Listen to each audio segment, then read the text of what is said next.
La maison, ce n'est pas seulement la maison que nous voyons, celle qui a des toits, les tôles, les penches, non. Quand on parle de la maison, l'apôtre Paul dit, même nos corps, c'est les temples du Saint-Esprit. Quand on parle des temples, on voit déjà la maison, une nouvelle maison, parce que Dieu avait créé sa propre maison qui est l'homme. Alors, le monde spirituel ou le monde de la prière marche encore avec des invitations. Il faut qu'il y ait quelqu'un au-dedans qui peut ouvrir à celui qui est dehors la porte pour que celui qui est dehors puisse entrer.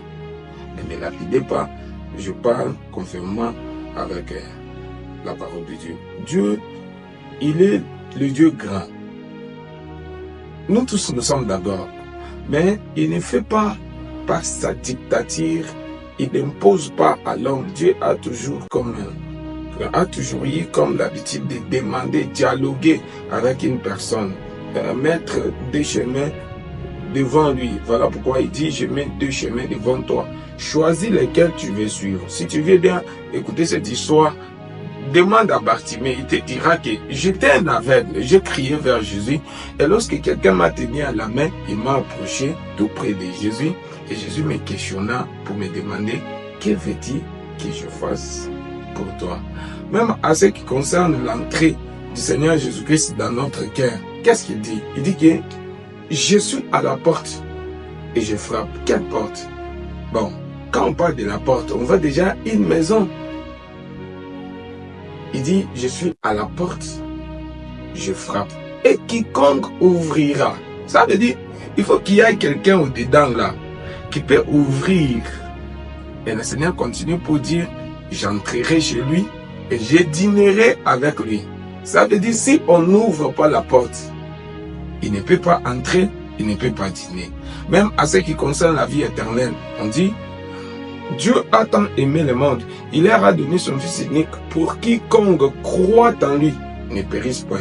Alors si j'allais vous poser la question, à celui qui ne croit pas alors, cela veut dire, celui qui ne croit pas ne peut pas être sauvé. Et celui qui croit, c'est celui-là qui sera sauvé. Mes chers amis, il y a toujours quelqu'un au-dedans qui peut ouvrir la porte à celui qui est dehors. En commençant d'abord par nos maisons physiques.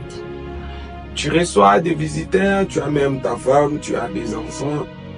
Si tu es l'homme, essaie un peu d'avoir une grande spiritualité. Permettez-moi, je peux changer de langue pour aider à ceux qui ne décodent pas la langue française à écouter aussi les messages.